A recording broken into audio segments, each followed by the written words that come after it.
வணக்கம் நண்பர்களே, தமிழ் பிளாசம் சேனலில் எறால் பிரியாணி எப்படி செய்கிறதுன்னு பார்க்கலாம். அதற்கு தேவையான பொருட்கள்: எறால் 1/2 கிலோ வினிகர் போட்டு க்ளீன் பண்ணி எடுத்து வச்சுருக்கேன். 1/4 டீஸ்பூன் மஞ்சள்தூள், 1 டீஸ்பூன் மிளகாய்த்தூள், உப்பு சிறிதளவு, இஞ்சி பூண்டு விழுது 1 டீஸ்பூன். நல்லா பிசைஞ்சிக்கலாம். ஒரு 20 நிமிஷம் நல்லா ஊறிட்டு இருக்கட்டும். எறால் எப்படி க்ளீன் பண்ணுங்கிறத முன்னாடி வீடியோவில் போட்டிருக்கேன். அந்த டிஸ்கிரிப்ஷன் பாக்ஸில் கொடுக்குறேன், நீங்கள் பார்த்துக்கோங்க. கருவேப்பிலை சிறிதளவு, 3 பச்சை மிளகா சேர்த்துக்கலாம். சேர்த்து நல்லா நைஸாக அரைச்சி எடுத்துக்கலாம். நீங்கள் பச்சை மிளகா பதில் வர மிளகா கூட நீங்கள் சேர்த்துக்கலாம். நைஸாக அரைச்சி எடுத்தாச்சு. தக்காளி 2 புதுசாக கட் பண்ணி எடுத்துக்கலாம். 3 டேபிள் ஸ்பூன் இஞ்சி பூண்டு விழுது, 1 பெரிய வெங்காயம், 1 டீஸ்பூன் கஸ்தூரி மெத்தி, 2 பிரியாணி இலை, அரை எலுமிச்சம்பழம், புதினா இந்த அளவுக்கு, 2 table spoon biryani masala powder. இறால் 20 நிமிஷம் ஊற வச்சது. ஜீரக சம்பா அரிசி 2 டம்ளர் இந்த டம்ளரில் எடுத்துருக்கேன். குக்கரில் கொஞ்சமாக தேங்காய் எண்ணெய் ஊற்றிக்கலாம்.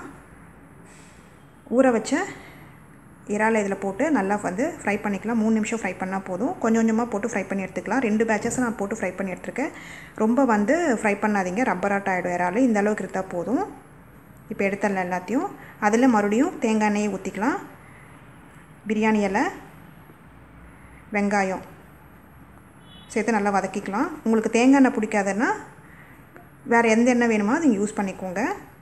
தேங்காய் எண்ணெய் செஞ்சால் நல்லா டேஸ்ட் நல்லாயிருக்கும். உப்பு தேவையான அளவு சேர்த்து நல்லா வதக்கிக்கலாம். அப்போ தான் வெங்காயம் சீக்கிரம் வதங்கும்.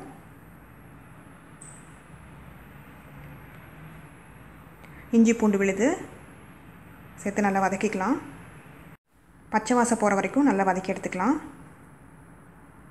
மீடியம் ஃப்ளேம்லேயே வச்சு நல்லா வதக்கிக்கோங்க. பாருங்கள், நல்லா வதங்கிடுச்சு. இப்போ கட் பண்ணி வச்ச தக்காளியை போட்டு நல்லா வதக்கிக்கலாம். நீங்கள் கட் பண்ணி போடுறதுக்கு பதிலாக நீங்கள் அரைச்சி கூட ஊற்றிடலாம். தக்காளியை போட்டு நல்லா வதக்கிக்கோங்க. தக்காளி நல்லா வதங்கிடுச்சு. இப்போ பிரியாணி மசாலா போட்டுடலாம். Biryani masala powder already upload பண்ணியிருக்கேன், டிஸ்கிரிப்ஷன் பாக்ஸில் கொடுக்குறேன், நீங்கள் பார்த்துக்கோங்க. மீடியம் ஃப்ளேம்லேயே வச்சு நல்லா கலந்து விடுங்க.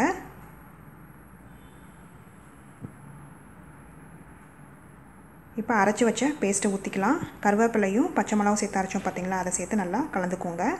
மீடியம் ஃப்ளேம்லேயே வச்சு நல்லா வதக்கி விடுங்க. நல்லா வதங்கிடுச்சு. இப்போது 1 டேபிள் ஸ்பூன் தயிர் சேர்த்துக்கலாம். சேர்த்து நல்லா வதக்கி விடுங்க. மீடியம் ஃப்ளேம்லேயே வச்சு நல்லா வதக்கிக்கோங்க.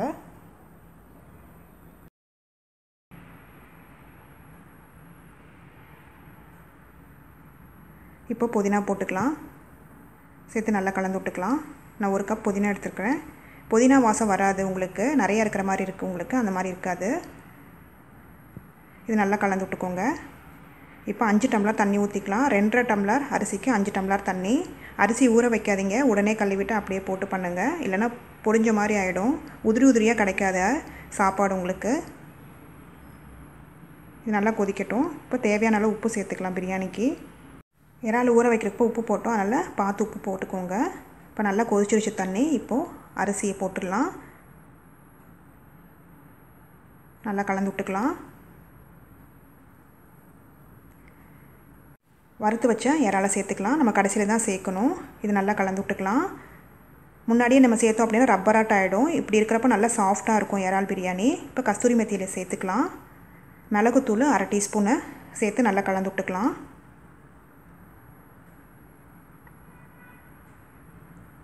அரை எலுமிச்சம்பழம் ஜூஸ் ஊற்றி நல்லா கலந்து விட்டுக்கலாம். கலந்து விட்டு குக்கரை மூடி வச்சிடலாம். 1 விசில் விட்டுட்டு 1 நிமிஷம் அப்படியே சிம்லேயே வச்சுருங்க. அதுக்கப்புறம் அடுப்பு ஆஃப் பண்ணிடுங்க போதும். இப்போ குக்கர் ஓப்பன் பண்ணி பார்க்கலாம்.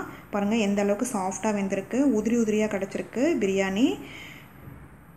இறால் நல்லா சாஃப்டாக இருக்கும் இந்த மாதிரி பண்ணுறப்போ.